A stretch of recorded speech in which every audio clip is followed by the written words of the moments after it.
இந்த போர் தொடங்குறதுக்கு முன்னாடி உக்ரைன் ரஷ்யா போர் தொடர்ந்து நடந்துட்டு இருக்குது. இதோட இந்த போர் இணையுமோ அப்படின்ற ஒரு பார்வையை சர்வதேச பாதுகாப்பு வல்லுநர் சொல்றாங்க.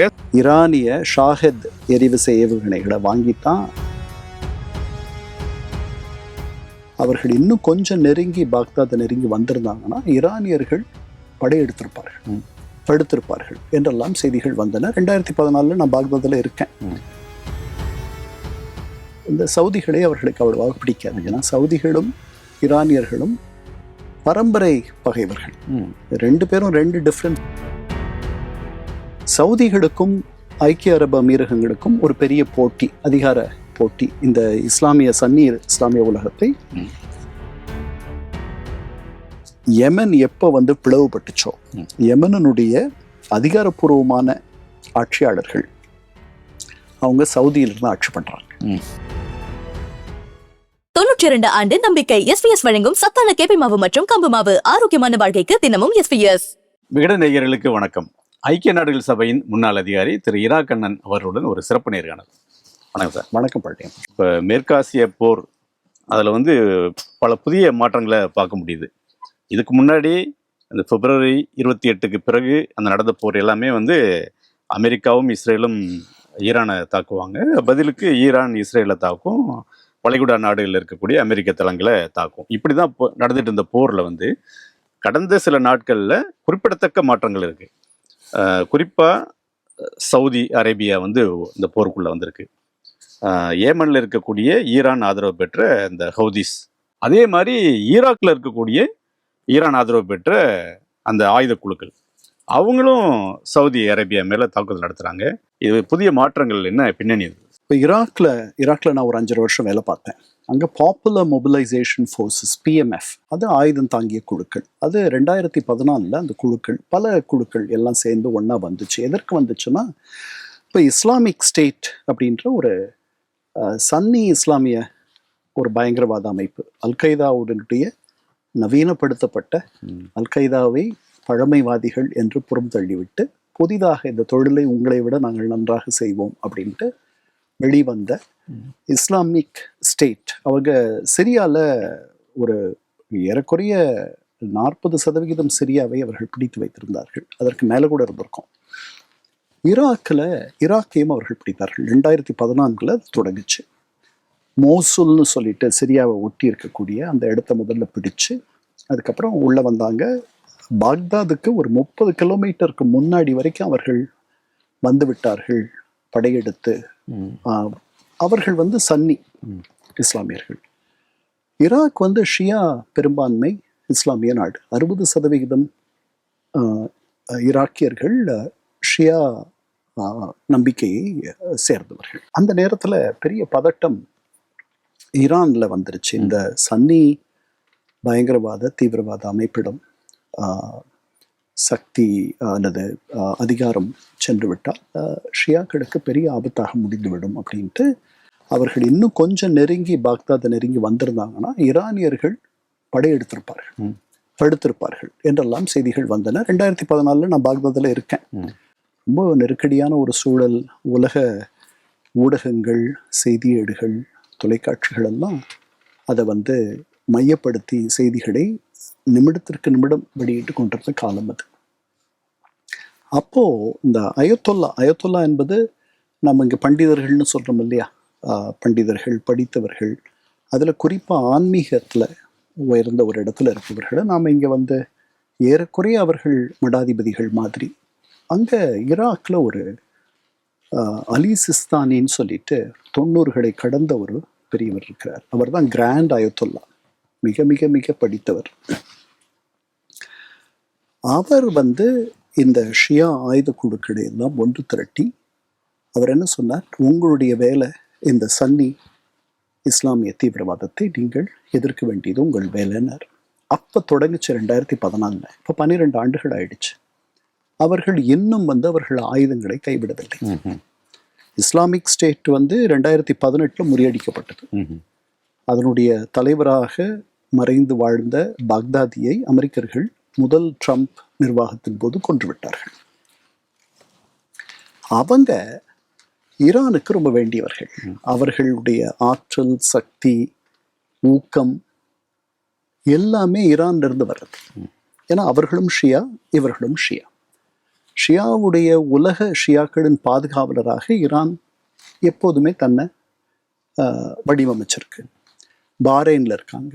சிரியால இந்த பஷார் அல் அசாத் விழற வரைக்கும் அங்கிருந்த 10% ஷியாக்கள் ஆட்சியில் இருந்தார்கள். அது முடிஞ்சு போச்சு.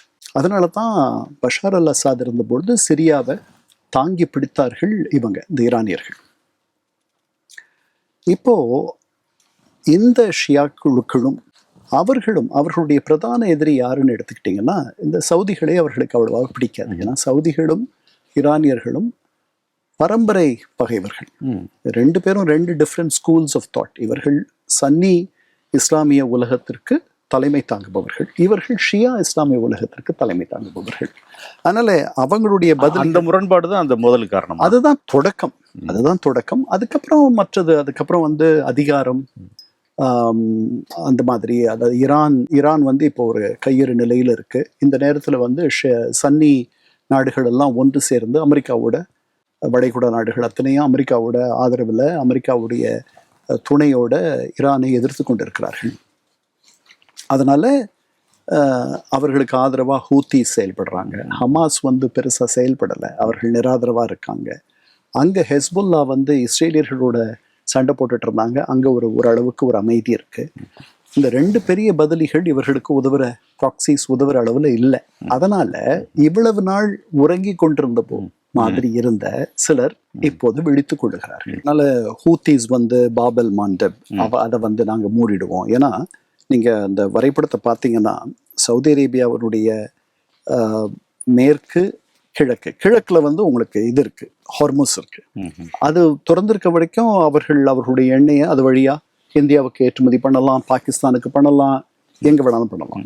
அப்படி இல்லாத பட்சத்துல மேற்குல அவங்க சுத்தி வளைச்சு அந்த பாபல் மண்டல் செங்கடல் வழியா போய் சுத்தி வளைச்சு பண்ணணும். ஏன்னா அது பெரும் செலவு. ஆனா அது ஒரு வாய்ப்பு இருக்கு, இன்னொரு வழி இருக்கு. அது சுத்தி வளைச்சு போறதுனாலும் அந்த வழி திறந்துருந்துச்சு. இப்ப அப்படி அந்த இடத்துக்கும் ஒரு நெருக்கடி வந்துருச்சு. அங்க அவர்கள் தொடர்ந்து தாக்குதல்களை நடத்துவோம்னு சொல்றாங்க. ஹூத்திஸ் ஏற்கனவே 2 கப்பல்களை தாக்கிட்டாங்க. அவங்களுக்கும் சவுதிகளுக்கும் யெமன் எப்ப பிளவுபட்டுச்சோ, யெமனுடைய அதிகாரப்பூர்வமான ஆட்சியாளர்கள் அவங்க சவுதியிலிருந்து ஆட்சி பண்றாங்க. யெமன்ல அவங்களால இருக்க முடியல. கவர்மெண்ட் இன் எக்ஸைல்னு சொல்லுவாங்கல்ல, உண்மையிலேயே ஐக்கிய நாடுகள் சபை அங்கீகரித்த ஒரு அரசு எக்ஸைல்ல இருக்கு, வனவாசத்துல இருக்கு. ரியாதுல இருந்து அவர்கள் இங்க ஆட்சி பண்றாங்க. ஹூதிஸோட அச்சுறுத்தல் அங்க இருக்க முடியாது. சவுதிகள் அங்க அவங்கள வச்சிருக்காங்க. ஏன்னா சவுதிக்கு அடுத்த நாடு யெமன். அவங்க ட்ரைபல்ஸ். இவங்க ஒருவேளை இன்றைய 21ஆம் நூற்றாண்டு நாகரிகத்திற்கு வந்துட்டாங்க அப்படின்னா அவங்க ஒரு 150 ஆண்டுகள் பின்னாடி இருக்கிறாங்கன்னு நீங்க எடுத்துக்கலாம். அது ஒரு பெரிய ஒரு வனாந்திரம் மாதிரியான ஒரு இடம். அந்த இடத்துல ரூல் ஆஃப் லா அதெல்லாம் ஒண்ணும் கிடையாது. உங்களுக்கு 90களில் இருந்தே யெமன் தடுமாற்றத்தில் இருக்கு. 3 அரசுகள் இருக்காங்க. ஹூத்திஸ் பெரும்பாலும் கட்டுப்படுத்துறாங்க. அதிகாரப்பூர்வ அரசு ரியாதுல இருந்து இயங்குது. அந்த அரசுல சவுதிகளும் ஐக்கிய அரபு அமீரகங்களும் பங்கெடுத்திருக்காங்க. அங்க பங்கெடுத்துக்கிட்டா கூட சவுதிகளுக்கும் ஐக்கிய அரபு அமீரகங்களுக்கும் நடக்கக்கூடிய போட்டியில ஐக்கிய அரபு அமீரகங்கள் தனியாக இன்னொரு குழுவை ஆதரிக்கிறார்கள். அவர்கள் கொஞ்சம் இடம் பிடிச்சு வச்சிருக்காங்க. இப்படி 3 அவ்வளவு பெரிய நாடு. சனான்னு ஒரு தலைநகர் இருந்துச்சு, ஏடன்னு ஒரு தலைநகர் இருக்கு. 2 தலைநகர்களில் இயங்கிட்டு இருந்த தெற்கு யெமன், வடக்கு யெமன், நார்த் யெமன், தெற்கு யெமன் அது ஒன்றாச்சு. இந்த பனிப்போர் முடிஞ்ச பிறகு. ஏன்னா ஒரு யெமனை சோவியத் யூனியன் தாங்கி பிடிச்சது. இன்னொரு யெமன் இந்த பக்கம் சவுதிகளோட மற்றவர்களோடலாம் இணக்கமா இருந்துச்சு. சோவியத் யூனியன் உடைஞ்சு விழுந்த பிறகு அவர்கள் அப்படி தனியா பிரிஞ்சிருக்க வேண்டிய அவசியம் இல்லைன்னு நினைச்சிட்டு அவங்க ஒன்னா ஆயிட்டாங்க. கொஞ்ச நாள் தான் அந்த ஒற்றுமை நீடிச்சது. ஒரு 10 வருஷம் இருக்கும். அதுக்கப்புறம் உள்ளுக்குள்ள நிறைய பிளவுகள், அதிகார போட்டிகள், அதிகார பகிர்வு அப்படின்ட்டு. அது பெரும்பான்மை ஷியாக்கள், ஹூத்திஸ் இருக்கு இடம். சன்னிகளும் இருக்கிறார்கள். கலந்த ஒரு அரசு தான் அங்க இருக்கு, அதிகாரப்பூர்வ அரசு. அதைத்தான் ஐக்கிய நாடுகள் சபை அங்கீகரிச்சிருக்கு. நாம கூட அதை தான் அங்கீகரிக்கிறோம். ஆனால் உண்மையான கட்டுப்பாடு, டிஃபேக்டோன்னு சொல்லுவோம் இல்லையா ஆங்கிலத்துல, அது அவங்க கிட்ட கிடையாது. அவங்க சொந்த நாட்டில இருந்து ஆட்சியை பண்ண முடியலையே, அவங்க அங்கிருந்து ஆட்சி பண்றாங்க. இது நிலைமை. அதனால ஏற்கனவே அவங்களுக்கும் இவங்களுக்கும் நிறைய சிக்கல் இருந்துச்சு. இப்ப சமீபத்துல அது எப்போ இந்த நல்லடக்கத்தின் போது அது கொஞ்சம் ஈரான்ல இருந்து ஒரு விமானத்தை அனுப்புனாங்க. சனால போய் ஆமா தாக்குதலுக்கு ஆமா, அது 10 ஆண்டுகள்ல முதல் முறையாக அந்த இடத்துல போய் இறங்கின ஒரு விமானம். ஹூத்தி தலைவர்களை அழைத்து கொண்டு நல்லடக்கத்திற்கு அழைத்து சென்றிருக்கும். இதுதான். ஆனா சவுதிகள் அவங்களுடைய நுண்ணறிவு என்ன சொல்லிச்சு, அங்கிருந்து ஆயுதங்கள் வருது, ஈரான்ல இருந்து ஆயுதம் வருது அப்படின்ட்டு. அதனால அதை இறங்க விடாத பண்றதுக்கு என்ன பண்ண முடியுமோ அந்த விமான நிலையத்தின் மீது அவர்கள் ஒரு தாக்குதலை நடத்தினார்கள். இவங்க பதிலுக்கு தாக்க ஆரம்பிச்சாங்க. அதுல இருந்து மோசமாக ஆரம்பிச்சு இப்ப கிட்டத்தட்ட 3 வாரம் ஆயிடுச்சு. ஏன்னா அது 8-9 அந்த நல்லடக்கம் நடந்துச்சு. இன்னைக்கு நம்ம இந்த மாத கடைசியில இருக்கோம். இந்த 3 வாரங்களில் நிலைமை மோசமாக இருக்கு. சவுதிகளுக்கும் ஐக்கிய அரபு அமீரகங்களுக்கும் ஒரு பெரிய போட்டி, அதிகார போட்டி. இந்த இஸ்லாமிய உலகத்தை இவ்வளவு நாள் சவுதிகள் எந்த விதமான பெரிய எதிர்ப்பும் இல்லாமல் ஆண்டு கொண்டிருந்தார்கள். இப்ப அவர்களுக்கு எதிர்ப்பு எங்கெல்லாம் இருந்து வருதுன்னா, மிக சின்ன நாடுகள் கிட்ட இருந்து வருது, கத்தார் கிட்ட இருந்து வருது. அங்க மொத்தமே கத்தார்ல இருக்கிற மக்கள் தொகை நீங்க எடுத்துக்கிட்டீங்கன்னா 4 லட்சம் பேர். அந்த நாடு ஏறக்குறைய 3 கோடி பேர் இருக்கக்கூடிய சவுதியை, இவ்வளவு ரொம்ப சின்ன நாடு, அவ்வளவு பெரிய ஒரு பொருளாதாரம் சவுதிகள். இஸ்லாமிய உலகத்தினுடைய 2 மிக புனிதமான தலங்கள் அங்கதான் இருக்கு. அவங்களை எதிர்த்து அவங்களோட ஒரு பெரிய எப்படி சொல்றது, ஒரு முற்றுகை, ஒரு மோதல். இல்ல, ரெண்டுமே அமெரிக்காவை சார்ந்து இருக்கக்கூடிய நாடுகள் தான். ஆமா, வெவ்வேறு காரணங்களுக்காக. ஆனா நான் என்ன சொல்ல வரேன், இஸ்லாமிய சன்னி உலகத்துல இந்த வளைகுடா நாடுகள் மத்தியிலேயே ஏகப்பட்ட அதிகார போட்டிகள். அதாவது நாமெல்லாம் மனிதர்கள் தானே, அன்கான்டெஸ்டடா இருந்தாங்க சவுதிஸ். ஒரு 30 வருஷம் முன்னாடி சவுதிகள் வைத்தது தான் சட்டம். கத்தார் எங்க இருந்துச்சுன்னு தெரியாது. அதே மாதிரி ஐக்கிய அரபு அமீரகங்கள் அவங்க எங்க இருந்தாங்க. இந்த 30 ஆண்டுகள்ல இந்த மத்திய கிழக்கனுடைய வரைபடமும் அதிகார பகிர்வும் நிறைய மாறி இருக்கு. அதனுடைய வெளிப்பாடும் இது. இப்போ ஹவுதிஸ் சவுதி அரேபியா கப்பல்ல தாக்கியிருக்காங்க. பாபல் மாண்டப் கிட்டத்தட்ட அவங்க கண்ட்ரோல்ல இருக்க மாதிரி இருக்கு. செங்கடல் எல்லாம் எப்படி அந்த பகுதியை எப்படி அவங்க கண்ட்ரோல் பண்றாங்க? பக்கத்துல இருக்காங்க. முதல்ல அவங்களால அவங்க கிட்ட இருக்கக்கூடிய எரிவிசை ஏவுகணைகள் இதெல்லாம் அவங்கள தாக்க முடியுது. அதுக்கப்புறம் அவங்க இந்த ஹூத்திஸ் இப்போ கப்பல் போக்குவரத்து அவங்களுடைய பிடியில இருக்கு. அவங்க விருப்பப்பட்டதான் அது அமைதியா போகும். அவர்கள் இங்க சண்டை போடாத நேரத்துல, இங்க தங்களுடைய அதிகாரத்தை அவர்கள் கெட்டிப்படுத்தாத நேரத்தில் இந்த மாதிரி எல்லாம் பண்றாங்க. அவங்கள அமெரிக்கர்கள் எவ்வளவோ குண்டு போட்டு பார்த்துட்டாங்க, ஒன்றும் பண்ண முடியல. சவுதிகள், ஐக்கிய அரபு அமீரகங்கள் 2 பேரும் சேர்ந்து அவர்களை சண்டை போட்டதெல்லாம் உண்டு. அவர்களையும் வென்று விட்டார்கள் அவர்கள். அதனால அவங்க அவங்க நாட்டு அவர்கள் பூர்வக்குடிகள், அந்த நாட்டினுடைய பூர்வக்குடிகள் அவர்கள். அதாவது ட்ரைபல்ஸ். அதாவது அவங்கள நீங்க ஒரு கட்டுக்குள்ளேயே கொண்டு வர முடியாது. நீங்க இதை கன்வென்ஷனல் ஆர்மிஸ், இப்போ சவுதியில் இருக்கிறது ஒரு வழக்கமா ஒரு முறைப்படுத்தப்பட்ட ஒரு சீருடை அணிந்த ஒரு இராணுவம். அந்த இராணுவம் இதுக்கு ஈடு கொடுக்க முடியாது. இந்த கடந்த 13 நாள் இந்த இரவு தாக்குதல் இருக்குல்ல, அதுல இஸ்ரேல் ஈரானை தாக்கல, ஆனா அமெரிக்கா தாக்கிட்டு இருந்தது. அது இஸ்ரேல்ல இருக்கக்கூடிய விமான தளங்களை பயன்படுத்தி தான் ஈரான் அடிச்சாங்கன்னு இஸ்ரேலோட பாதுகாப்புத்துறை அமைச்சர். கண்டிப்பா இருக்கும்.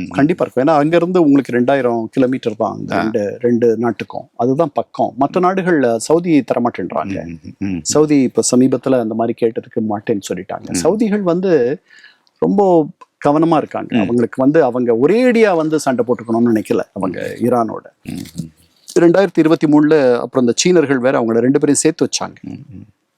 அதெல்லாம் மீறி உங்களோட நான் சிரிச்சுக்கிட்டே உங்க பின்னாடி ஒரு கத்தியை வச்சுட்டு நிக்கிற மாதிரியே தான் மத்திய கிழக்கு என்பது தொடர்ந்து வரலாற்று நீங்க பாத்தீங்கன்னா அப்படித்தான் இருக்கு. இந்த போர் தொடங்குறதுக்கு முன்னாடி உக்ரைன் ரஷ்யா போர் தொடர்ந்து நடந்துட்டு இருக்குது.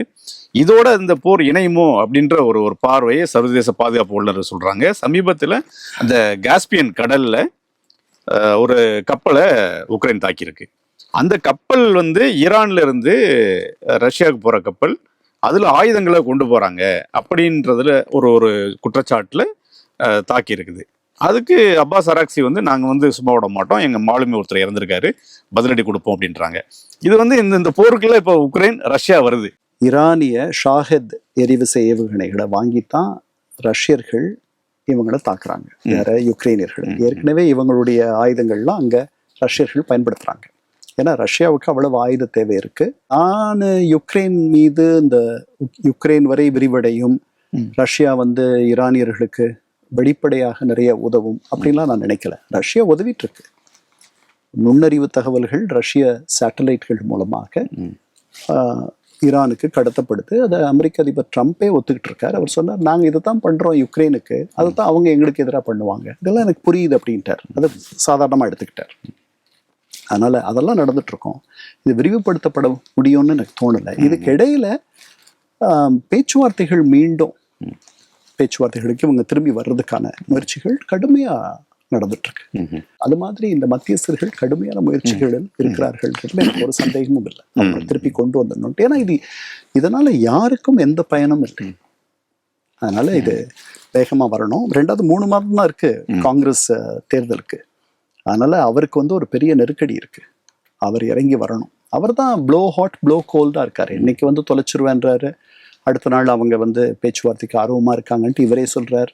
இவர் சொல்லிதானே அவங்க ஆர்வமா இருக்காங்களா இல்லையான்ட்டு. இவர் சொல்றாரு அவர்கள் முன்ன தலைவர்கள் மாதிரி இல்லை, இவர்களோட பேச்சுவார்த்தை நடத்த முடியுது அப்படின்றாரு. ஏன் இவ்வளவு நாள் இவங்க வழிக்கே வரலை அப்படின்னா, அவர்கள் ப்ரவுட் பீப்புள், அவங்க பெருமை மிக்கவர்கள் அப்படின்றாரு. அதுக்கப்புறம் சுத்த அயோக்கியர்கள்ன்றாரு. அதனால அவர் ஒரு 80 வயதுக்குரிய ஒரு தலைவருக்குரிய எந்த விதமான ஒரு நிதானமும் ஒரு நிலைத்தன்மையும் இல்லாத ஒருத்தரோட நம்ம என்ன எதிர்பார்க்க முடியும்? இப்படித்தான் நடக்கும். புரியாது. பார்க்கலாம் சார். தொடர்ந்து நிறைய மாற்றங்கள் நடந்துகிட்டே இருக்கு. அடுத்த காணொலியில் பேசுவோம். மிக்க நன்றி. உங்கள் ஆரோக்கியமே எங்கள் சந்தோஷம். 92 ஆண்டு பாரம்பரியமிக்க SBS நிறுவனம் வழங்கும் சத்துக்கள் நிறைந்த கேப்பை மாவும் கம்பு மாவும். இயற்கை சுவையுடன் குடும்பம் முழுவதும் ஆரோக்கியம் பெற இன்றே வாங்கி பயன்படுத்துங்கள்.